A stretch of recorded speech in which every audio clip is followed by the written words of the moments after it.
Welcome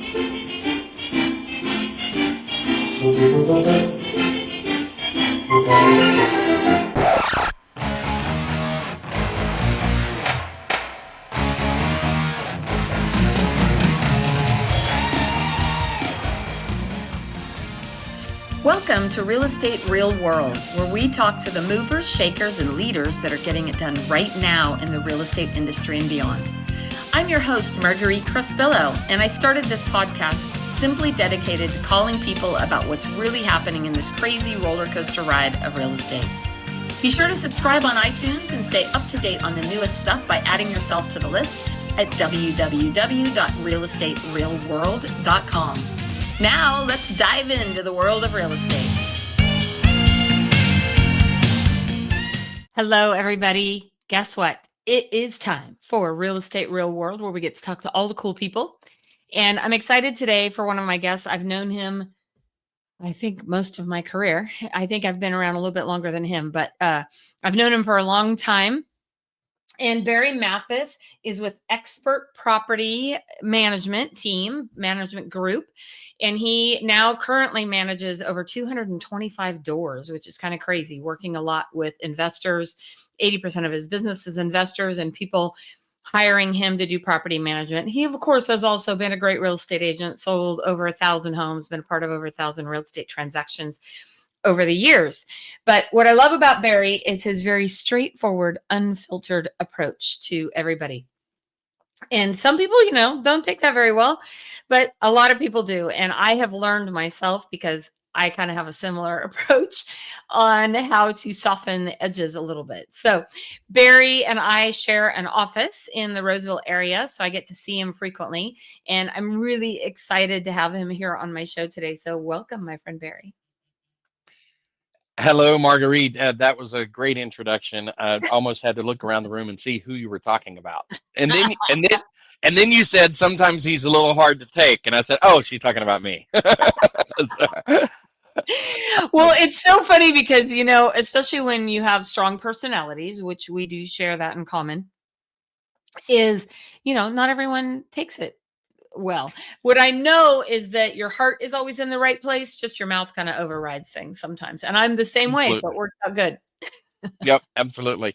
I once had a guy that made referrals to me. A lot of you guys know him. Brent is a friend of mine, and Yes. he would make referrals to people, and then they would come to me and they'd be like, "You're much nicer than Brent said you would be." And so I think that's the key, is you just tell people, introduce them, and tell them that I'm going to be terrible, and then when I'm not so terrible, they think it's great. So yeah, you just got to come with a warning label, right? yeah, there you go. Yeah. So I should put that on my business cards, a little warning label. The USDA says that he's actually nicer than he appears. So, well, tell me this. How did you end up getting into the property management world?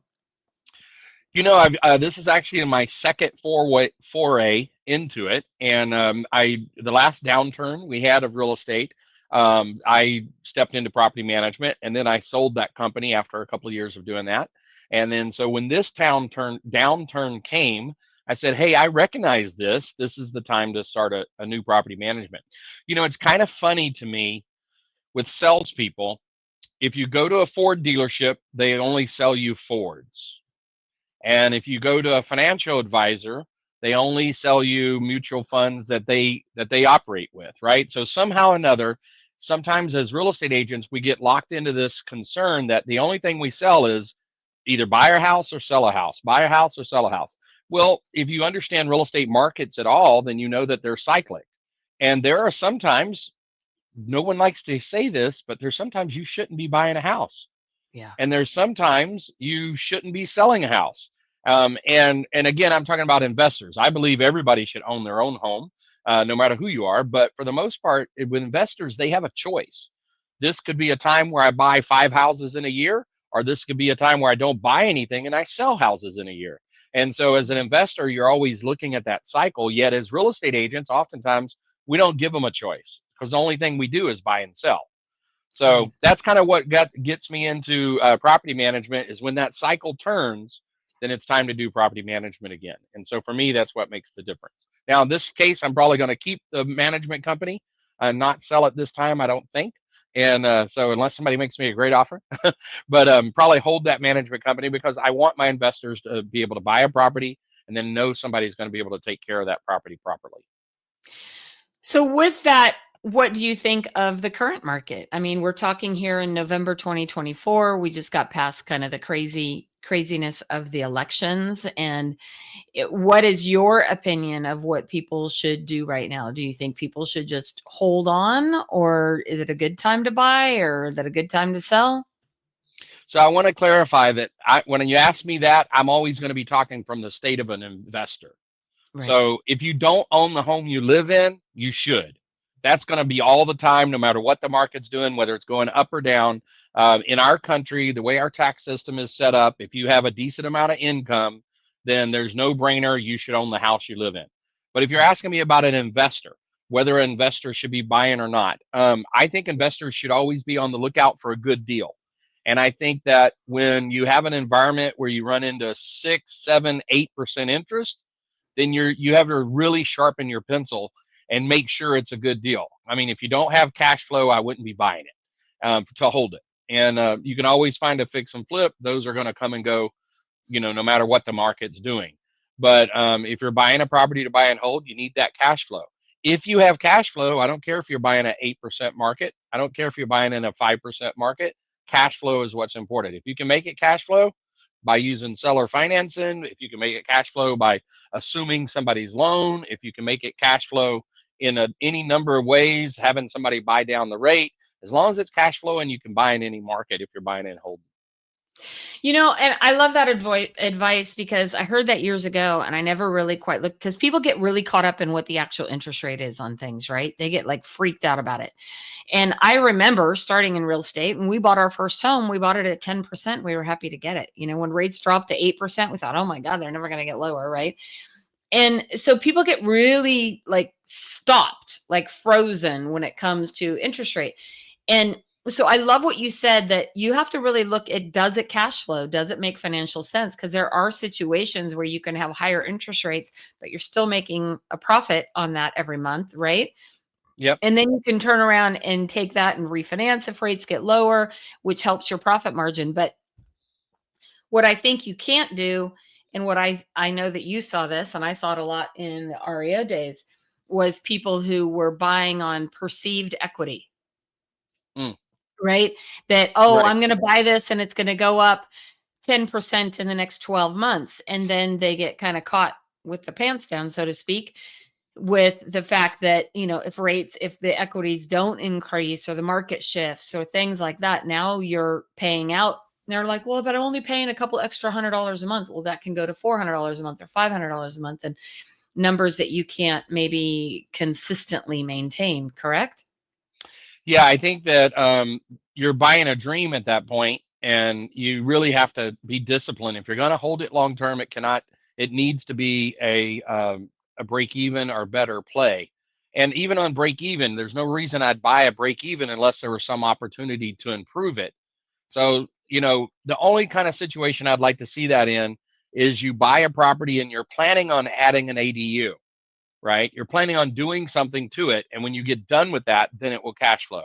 But if you can't bring that value add to the property, if there's no opportunity to split a lot off, if there's no opportunity to add value by doing a garage conversion, if it's always going to stay flat, then it's not good enough because flat is actually losing. Because you're going to have expenses that you didn't count on. And I guarantee you, your real estate agent that sold you the house didn't talk about, because that's not what salespeople are known for, is going into all that detail. So breaking even is not enough. You need to get that thing positive cash flow a little bit. And I think there's a lot of ways to do it. And we're going to see more and more of that change. If you're looking for appreciation, I can tell you this: it's not going to happen for a season, and you'll know that season is shifting again. The cycle is shifting again when interest rates fall below 6% and remain there for a Right. little while. We just saw it in October's numbers. They just came out. October sales. As soon as that interest rate started dropping, it dropped for a little bit. Sales went up. First Right. time sales, year over year sales, number of sales went up in 3 years, was this October. But as soon as that interest rate started climbing back up again, it slowed right back down. So you won't see that again next month. but that's the number that you're tracking for longer term appreciation. But if I've got a property that's making me $500 a month cash flow, I don't care what the rate is. We're currently right now I have a 12% rate on one of the properties that I'm flipping. I don't really care. I'm flipping the property. I'm just not going to be long term. I'm making money on that property. I don't mind that I have a 12% rate on it for a little while. Right.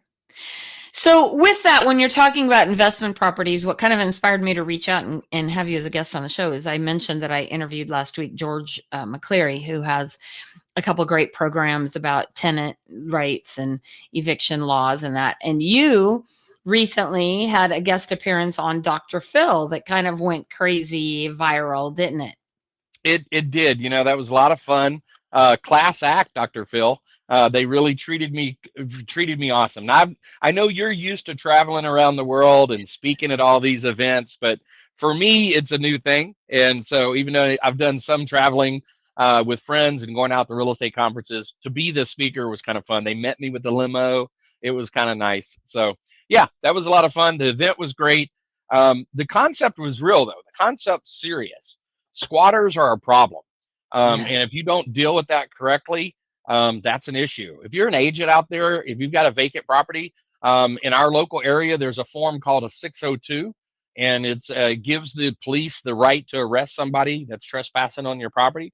So if you don't want to know what that is, I would go ahead and look that up. You can go to the Placer County Sheriff's Department and look it up and find out what that form 602 is. And that way, if you do need the cops to come out, they have the power to make that arrest. That's a lot for California to give you a little bit of help. And so take what you can get. Definitely file that in advance of needing it. Well, it's interesting because, as you know, I sold a ton of foreclosures back in the day, REOs, and Mm-hmm. we always had that issue with either squatters or tenants, that we had to evict. And the squatters were always such a challenge because it was a whole scam going on, right? Like there would be, and it was involved some real estate agents who would, get into these lock boxes. They would give them a fake lease and write out these lease agreements. And then you're standing there trying to, argue with the police if these people actually legitimately have a right to be in the property or not. And so have you dealt with some of that kind of thing as well in your property management business? So we started using some automatic lock boxes that the public could access. And when we first did it, we used a company that wasn't as secure in their processes, and we had some challenges like that. Then we switched to another vendor, and we've never had a problem since then. So we basically control that lockbox, even though it can be done automatically. We do it manually and control that box. So I haven't had to deal with that part. My main thing is just getting people out that don't want to be there. Um, the what got me onto Dr. Phil on that show was actually a property that was being managed by the owners, do it yourself landlords, and they were both real estate agents and had been agents for a long time. And they put somebody in the property without screening them. The people that they put in the property were professional tenants. They had been evicted 9 times. Oh my goodness. 9 times, all the way through the wire, 9 times. I mean, and so there's probably even more that they didn't get evicted from. They've been living in properties for most of their adult life without paying rent. And so they just got evicted and evicted, evicted. And the real estate agents didn't check, didn't even run the basics. So I feel like this is sometimes, you know how you have all the laws and it seems like they add laws on top of the laws. No, just enforce the laws we have. I Right. think half the time you just need to do what you know you should do, and Yeah. you don't have to invent the wheel. Just use it the way it's supposed to be used. They never ran background checks. And that's the Well, most so common problem with the most common. Sorry to interrupt you. The most common problem with do-it-yourselfers is they don't have the background checks. They don't run them, or they run them and they don't know how to spot the fakes and the phonies. And it's so easy now. There's websites you can go to and download a fresh W-2 for yourself. So I mean, there's so easy to be fraudulent. You really have to know what you're doing to block that. Well, and it seems like a lot of times, I mean, I know that I've had a rental and you end up getting, somebody's friend, Billy Bob, really needs a place to stay. And, they pull at your heartstrings, or it's somebody and you think they're not going to, do that to you. It's like, it's very emotional when you when it's your property. But the thing that I love about hiring someone like you guys is it's not emotional for you. It's like a process, and you got to follow the process. And it's not I'm emotional. sorry. Hold on, Marguerite. What's an emotion? What is it that you're? Oh wait, I forgot I was talking to Barry. Heartstrings, emotions. I'm not sure what you're talking about. Maybe we got the wrong program here. Yes, you're exactly right. It's much easier. And I would have, by the way, I would have the same problem. It's much easier for me to be tough on your property and the people wanting to get into your property than it would be even for my own, right? It's because when I'm doing it for you, I'm constrained by a sense of duty and obligation to protect you, right? Yeah. And I just went to an owner who has 20 something properties and had to explain to him, no, you want to raise the rents. You want to raise them every time. And he wouldn't do it on his own, right? So having somebody you have to bounce those ideas off, hey, if you raise your rent $100, it's $20,000 on the value of the property. Now, if you're in an apartment complex, you're really affecting the value of the property if you don't raise your rents, right? You could lose $1 million pretty easily on a 10-plex, with 10 units. So those kind of things are much easier done by someone else than they are even if it's my own property. I would have the same problem. Maybe not as much as some people, but So interesting. When you were on the Dr. Phil show, they had was she a tenant or was she a tenant rights person that was basically arguing, saying you should allow people because you have plenty of money, you got millions of dollars. These investors have millions, right? That was the premise yeah. of her comments. No, the crazy thing is that she's actually was a practicing real estate agent. And what she was talking about is eminent domain. So what she was saying is that these corporate owners have properties that are so big, they don't even really know it when you come in and squat. And you should go squat there or stay there because they won't even know it and they won't miss that money coming in. And so the other guest on the panel, the two of them were guys who work with apartment buildings, and you could just see their heads coming out of their brain. Their brain was coming out, they're spinning around in their heads. But I had the chance to, get the rhetorical questions in and make the points. And I got Dr. Phil to laugh, so that was pretty good. So That was the most important part. And we'll be sure to post a link to that YouTube episode that you can watch in our show notes. You guys can check it out because it is pretty entertaining. I was watching it and I was like, I started losing my mind. I'm like, what is the matter with people? Like, it's like you really start to think this sense of entitlement that seems to be a bit rampant in some of our generation. I'm not clear on how that works, but yeah, it makes well, there was another guest on, and she was a lady that had made the news for squatters, and her point was basically, if you're not using a space, do that give somebody else the right to use it? It's like, if there's an extra seat in your car, should you be giving people a lift on the way to work? So that you're right. It's this sense of entitlement. It's this sense that if you have too much of something for you to, or what I think is too much, then I'm entitled to some of what you have. Even though I didn't get up this morning, I was up at 4:30, 5 o'clock, getting done with what I need to do. As you can imagine, 225 properties is a lot of properties, right? And I have help, but it's a lot of things, and I need to get an early start, and I need to work. If you're not willing to get up till 8, why should you have what I have, right? And so that's I've got at a time period where many people don't have, I'm blessed to have, but it's not because some of it is just who I am, that I've got, and I'm blessed to be in a great location with great friends, people that support me, all of that. But I do get up and go to work, right? Just like I know you have for decades, Exactly. not that many decades, only 2 for you, only 2 decades. Actually, 3. It'll be 31 years in December. 31 years. It's kind of crazy to me that I know my son is home and he's taking his real estate exam today. And he goes, Mom, how long you been in real estate? I go, longer than you've been old. Oh, wow. Longer than you are. I was actually pregnant with him when I started my independent brokerage before I was part of EXP. I started my company in January of 96 and he was born July of 96 that year. So yeah, it's been a while, been a minute.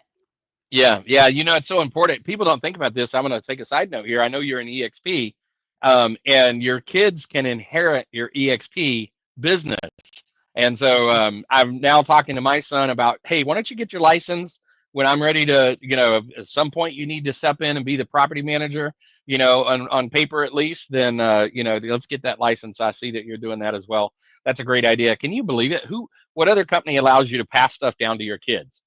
Well, You the know? funny thing is so, we have 6 kids and only one of them has a real estate license, our son, Joey, who lives out in Texas.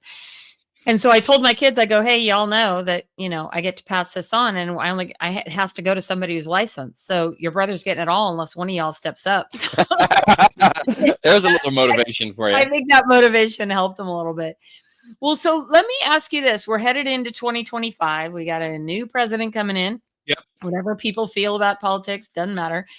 The reality is that with next year coming, do you think there's going to be a lot more opportunity for investment property? And what is a great way for somebody to start to get an investment property? Because I think a lot of people feel like they need to have millions of dollars in the bank, and they don't necessarily know how to run the numbers. Do you teach any classes or anything like that on helping people understand how to run the numbers, how to determine cash flow, how to figure out if a property makes sense or not? Yeah, so I've got some videos up. If you research me, go to my website. I've got certifiedinvestmentexpert.com. I think you can go there.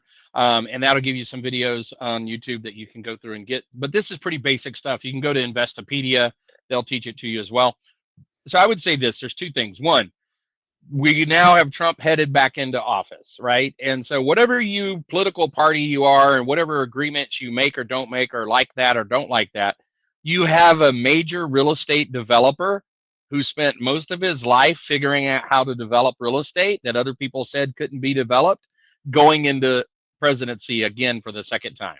The first Right. time through was great for real estate agents and for investors, and this time will be too, most likely. So that's my first premise: is gear up because it's coming. The second premise would be, how do you get started? I tell you, one of the most overlooked ways to get started is use that FHA loan program and go out and buy yourself a duplex, a triplex, or a fourplex. And that is a 3.5% down way to do it. You could get your kid qualified, and help them. They can have a cosigner. They can have gifted money. Right now, I'm doing a project for somebody, and their kid is buying a house that he's going to move into, and then rent out the rooms. And he's going to turn around and use that as an FHA loan. He did it under FHA. Parents co-signed with him, and he's going to have a great investment. And he doesn't have to stay there forever. He can move out. Guess what? You can move out and do it again, right? Right. There's companies out there that will do FHA every year, right? So some people think, well, it has to be only first-time home buyers. It doesn't. So you can get busy with that program. That's a good way to start. Find somebody, co-sign with them, and get them in onto that program if you can do that. The second thing would be to find a partner.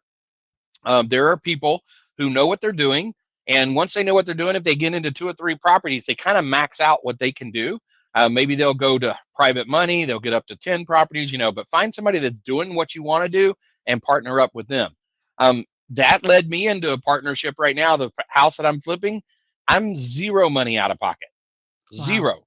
And that's all other people's money doing this flip, right? And so if you want to get into that, find somebody. You can come talk to me about it if you want to, but you take whatever money you have, 10,000, 20,000, 50, 100, whatever it is that you've got, partner up with somebody that knows what they're doing and go through it with them until you can do it on your own. Be careful with Well, your partners. yeah. I would say that's the other thing, is maybe get a third party that's not involved, just to kind of vet what you're going through if you really don't know what you're doing. And I'd be glad to do that if you want to come to me and say, hey, this is what I'm doing. Does it sound right? I don't mind doing that. I know you would too, Marguerite. Absolutely. And so one of the questions when you're talking about buying a duplex or triplex, can you use the anticipated rents or the rents as income to help you qualify on that? Usually they want to see the rents, so they want you to have a rent in place. Okay. And you can do that. You just get a lease signed. Let your escrow show that you got that lease signed, and go ahead and do that. And talk with your lender on that. Every lender will have different requirements. But yes, so let's say you had a triplex and you had 2 units that are going to produce rent, and then 1 unit that you're going to live in. Then yeah, absolutely, you could do that. Get that income up there. That's such a great idea. And it's a great way to help your kids start to build, some wealth on their own or give them an opportunity to build and grow. I know one of the best things we did in early 2021, we bought a house in San Diego.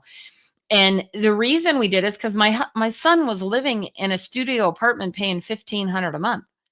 Yeah, We were able to buy a house in San Diego with a mortgage that's only 3,000 a month. So he rents out two of the rooms for $1,000 a piece, and then his rent is cheaper than it was living in a studio apartment. absolutely. And we call that house hacking. House hacking can lead to co-living space. And so all of those can lead to midterm and short-term Airbnbs, midterm for traveling nurses, et cetera, like that. So all of these things are entry level. They're like gateway drugs, right? So that first one, that first step that you help your kids with, that could be their gateway drug to becoming an investor, right? And I tell you, it's exciting, right? I get text messages from the parents and the kids, and we're shooting pictures back and forth of the work that's being done on the property before they move into it. And those kids are excited. You want to get your kids off of video games? Put a hammer in their hand with something that they are building for themselves, right? So that's a big difference. And then if you're already beyond that, let's say you're on the other side of that, you're retiring. I just met a lady who is retiring as a school teacher, and she put an ADU in her backyard, right? So that ADU is now going to help augment the school teacher pension that she has. She basically ran the whole project herself. She used a contractor, and they'll come out nowadays and put that ADU in to the yard that she already owned, right? But now she's just got that thing producing more income. And so that's something that everyone can do. Almost every property now in California, as long as it's got the room for it, can handle a little ADU in the back. And so that's a great way to go. That is, and that's exciting. And like I was saying, when you were talking about your kids getting excited, I try to remind my son not to focus on the equity. But I'm telling you, he follows Zillow like somebody following drugs. And he'll send me screenshots. Mom, do you see how much equity we have in this house Yeah, now? it's like Robin Hood, but a little slower. Exactly. And I keep telling him, like, because he was like, Mom, maybe we should sell this place. I go, John, I don't want to sell.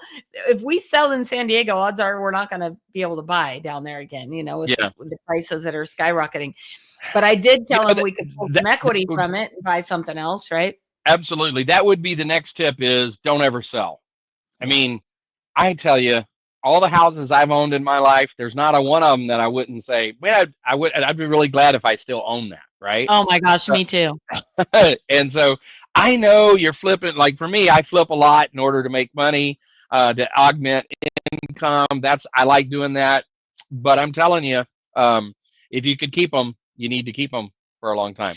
So, That's so true because I think back. So the very first house Joe and I bought when we first got together was in North Highlands, right? And we bought it for like 80, I think $83,000, if I'm not oh wow, mistaken. yeah, And I remember like 6 months later, my neighbors bought their house for 110,000. I was like, oh my God, we need to sell this house, right? My husband's like, no, no, no, let's sit tight. And then we ended up keeping that thing for about 10 years, and we ended up selling it for like 150,000 because I thought it was never going to get higher. right, right, And right. of course, now it would probably sell for like 450,000 or something ridiculous. Yeah, But actually, I've got a portfolio of properties right now that in North Highlands that are all little 3 1s, and most of them are going to sell for over 400. yeah, Yeah, 40 yeah, properties. They're all about 400,000. 2020 hindsight, we'd all be skinny and rich, right? Yeah, yeah. That's why I do Exactly. this. That's why I do this video, this interview with the camera raised high, because I'm not skinny or rich. So Well, richer than Barry, some. well, go ahead. I said I'm richer than some, but maybe not skinnier than most. Well, I'm super grateful that you took the time out to meet with us today, and we're going to definitely put some information about Barry in the show notes because again, I've learned a lot from him. He probably doesn't think that, but I've learned a lot from him just by being in his presence. My office is a few doors down from him. So I get to hear him talking about things he's working on and doing, and it's pretty exciting. So, Barry, thank you so much for joining me today. Hey, thank you. It's been an honor. I really appreciate how you're always there for others. I've never seen you tell anyone no. Women come to you from all over the country for advice and help, and I've never once seen or heard you tell anybody no. Never seen you had a cross word for anybody. That's just a beautiful thing because you haven't always had an easy life, and you've just been very gracious to others, and that really bears out as part of who you are. Well, thank you so much. I appreciate the Yep. kind words you gave me. So thank you again for joining us today, Barry. And thank you everybody for joining us on Real Estate Real World, where like I said, we get to talk to all the cool people and sometimes we get big compliments from them. So thank you very much for that. All right. Thank you. You bet. And be sure to follow us on social media. Give us a review if you feel so inclined, and be sure to share with your friends. Again, if you're interested in learning more about Real Estate Real World, or I recently created a free document for real estate agents called the 10 Fatal Mistakes that make that hold them back from success. Be sure to click on the link. Go check out my website at margueritecrespo.com and download your free copy of that free report. Thank you again for joining us on Real Estate Real World. Go out and make it an amazing day. Thank you for joining us today on Real Estate Real World, where we talk with masters and leaders in the real estate industry and beyond on how we can raise the bar in our industry. Please subscribe over on iTunes, and while you're there, be sure to give us a review. Your reviews encourage us and help others to find our podcast for show notes and hot topics on what's going on right now in our real estate industry. Also, hop on over to www.realestaterealworld.com and add your name to our email to get early advance notice of upcoming podcasts. Thanks again for listening, and go out there and be a part of the elite masterclass and raising the bar on the real estate industry.